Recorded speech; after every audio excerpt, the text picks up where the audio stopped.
ಏನ್ ಮುಖ್ಯ ಉದ್ದೇಶ ಏನು?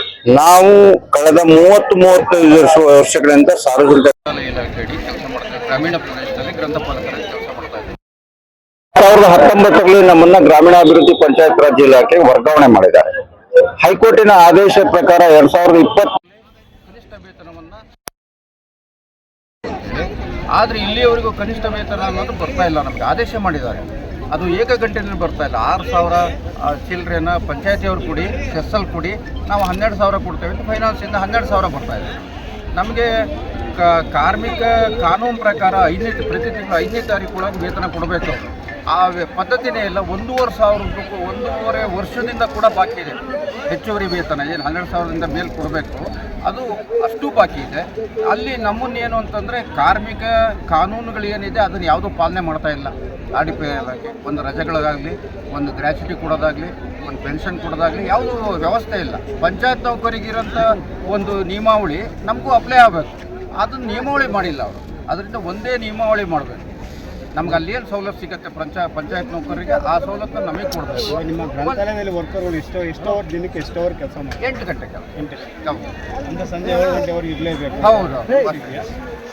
ಇದುವರೆಗೆ ಯಾವುದೋ ಅಧಿಕಾರಿ ಒಂದು ನಿಮ್ಮ ಹತ್ರ ಬೇಡಿಕೆ ಬಂದಿಲ್ಲ. ನಿಮ್ಮ ಮುಂದಿನ ಉದ್ದೇಶ ನಮ್ಮದು ಇದರಲ್ಲಿ ಯಾಕೆಂದರೆ ಕಾರ್ಮಿಕ ಕಾನೂನುಗಳನ್ನು ಪಾಲನೆ ಮಾಡಲಿಕ್ಕೆ ಕಾರ್ಮಿಕ ಆಯುಕ್ತರು ಇದರಲ್ಲಿ ಭಾಗವಹಿಸಬೇಕಾಗತ್ತೆ. ಸೊ ನಾವು ಅವರಿಗೆ ಮನವಿ ಕೊಟ್ಟಿದ್ದೀವಿ, ಅಪರ ಮುಖ್ಯ ಸಚಿವರಿಗೂ ಕೂಡ ಕೊಟ್ಟಿದ್ದೀವಿ. ಅವರು ಮಧ್ಯಸ್ಥಿಕೆ ವಹಿಸಿ 2 ಇಲಾಖೆಯವರ ಒಂದು ಜಂಟಿ ಸಭೆ ಕರೆದು ಇದನ್ನು ತೀರ್ಮಾನ ಮಾಡಬೇಕಾಗತ್ತೆ. ಕಾರ್ಮಿಕ ಕಾನೂನುಗಳು ಏನು ಅನ್ನೋದು ಗೊತ್ತಿರುತ್ತೆ, ಆದರೆ ಇವರು ಪಾಲನೆ ಮಾಡ್ತಾ ಇಲ್ಲ, ಸರ್ಕಾರದೇ ಪಾಲನೆ ಮಾಡ್ತಾ ಇಲ್ಲ. ನಾವು ಅವರೇ ಅದಕ್ಕೆ ಬೇಕಿ ಗಂಟೆ ಕಟ್ಟಬೇಕು ಅಂತ ನಾವು ಹೇಳ್ತೇವೆ. ಒಂದು ವೇಳೆ ಅಧಿಕಾರಿಗಳು ಆಗಲಿ ಯಾರ ಸಚಿವರು ಕೂಡ ಬಂದಿಲ್ಲ ಅಂದರೆ ಇನ್ನು ಮುಂದಿನ ನಮ್ಮ ಅನಿರ್ದಿಷ್ಟಾವಧಿಯ ಹೋರಾಟ ಮುಂದುವರಿಯುತ್ತೆ. ತಮ್ಮನ್ನೇನಾದರೂ ಕರೆದು ವಿಧಾನಸೌಧಕ್ಕೆ ಮುಖ್ಯಮಂತ್ರಿಗಳು ಉಪಮುಖ್ಯಮಂತ್ರಿಗಳು ಏನಾದರೂ ಡಿಸ್ಕಸ್ ಮಾಡಿ ಏನಾದರೂ ಚರ್ಚೆ ಮಾಡೋ ಥರ ಏನಾದರೂ ಮಾಡಿಲ್ಲ, ಇನ್ನೂ ಮಾಡಿಲ್ಲ. ಇವತ್ತಿಂದ ಪ್ರಾರಂಭ ಆಗಿದೆ ನಮ್ಮದು. ಮುಂದಿನ ಅನಿರ್ದಿಷ್ಟ ಅವಧಿಗೆ ನೀವು ಪರ್ಮಿಷನ್ ತೊಗೊಂಡಿದ್ದೀರಾ ಸರ್? ಅಲ್ಲ, ತೊಗೊಳ್ತೀವಿ, ಹೇಳಿದ್ದೀವಿ. ಅಡ್ವಾನ್ಸ್ ಹೇಳಿದ್ದೀವಿ. ಇವತ್ತು ಯಾರೂ ಬರಲಿಲ್ಲ ಅಂತ ನಾವು ನಾಳೆ ಕಾರ್ಮಿಕ ಆಯುಕ್ತರು ನಾಳೆ ಬರುವಂಥ ಇದಿದೆ, ಇವತ್ತೇನೋ ಮೀಟಿಂಗ್ ಇದೆ ಅಂತೇಳಿ. ಅನಿರ್ದಿಷ್ಟ ಅವಧಿ ಮಳೆ ಬರೋ ಸಿಚುವೇಶನ್ ಇದೆ. ಅದು ಮಳೆ ಈಗ ನೋಡಿ ಸರ್, ಈಗ ನಾವು 30-35 ವರ್ಷಗಳ ಏನು ರಿಟೈರ್ಡ್ ಆಗ ಇದರಲ್ಲಿ ನಾವು ನಮ್ಮ ಜೀವನ ರೂಪಿಸ್ಕೊಳ್ಳಿಕ್ಕಾಗಿಲ್ಲ. ಸೊ ಈಗ ನಾವು ಮಳೆಯಲ್ಲೂ ಹಳ್ಳಿಯಲ್ಲಿ ಮಳೆ ಇದರಲ್ಲೂ ನಾವು ಕೆಲಸ ಮಾಡೋರಿದ್ದೀವಿ, ಬಿಸಿಲಲ್ಲೂ ಇರಿದ್ದೀವಿ. ಸೊ ಇದರಲ್ಲಿ ಮಳೆ ಬಂದರೂ ನಾವು ಇಲ್ಲಿ ಇರ್ತೀವಿ ಸರ್. ಹೆಣ್ಮಕ್ಳು ಒಂದು ಹೋರಾಟ ಬೇಕು, ನ್ಯಾಯ ಬೇಕಲ್ಲ ಸರ್. ನ್ಯಾಯ ಬೇಕಾಗಿದೆ, ಸರ್ಕಾರ ಹೊಣೆ ಅಂತ. ಖಂಡಿತ ಸತ್ಯನಾರಾಯಣ ಅಂತ ಸಂಘಕ್ಕೆ ಬೇಕೇ ಬೇಕು. ಎಲ್ಲಿವರೆಗೂ ಹೋರಾಟ?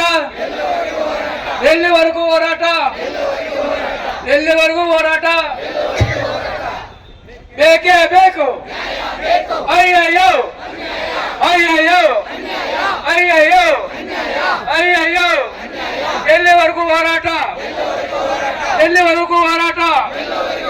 ಎಲ್ಲಿವರೆಗೂ ಹೋರಾಟ?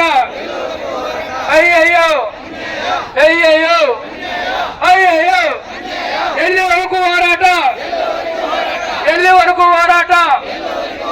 ಎಲ್ಲಿವರೆಗೂ ಹೋರಾಟ?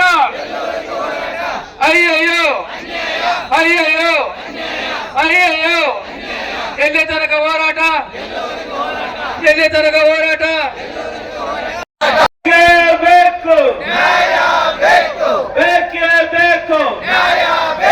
ಸರ್ಕಾರಿ ಗ್ರಾಮೀಣ ಗ್ರಂಥಪಾಲಕರ ಸಂಘಕ್ಕೆ ಹೋರಾಟಕ್ಕೆ ಅಯ್ಯಯ್ಯೋ ಯಾತಕ್ಕಾಗಿ ಹೋರಾಟ? ಎಲ್ಲಿಯ ತನಕ ಹೋರಾಟ? ಯಾತಕ್ಕಾಗಿ ಹೋರಾಟ? RDPI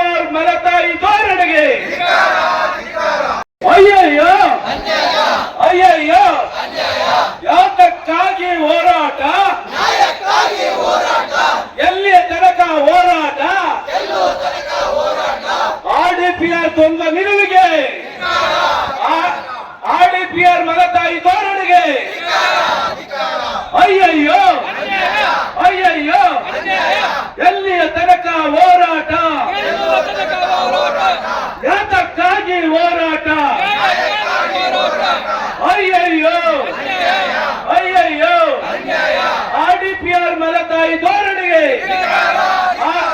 ಆರ್ಡಿಪಿಆರ್ ಮಲತಾಯಿ ಧೋರಣೆಗೆ ಬೇಕೇ ಬೇಕು, ಬೇಕೇ ಬೇಕು.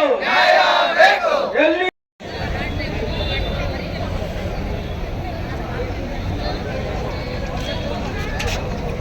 ಸರ್ ಹಂಗೆ ಒಂದು ಸ್ಲೋಗನ್ ಹಾಕಿ ಸರ್, ಒಂದೇ ಒಂದು ಘೋಷಣೆ.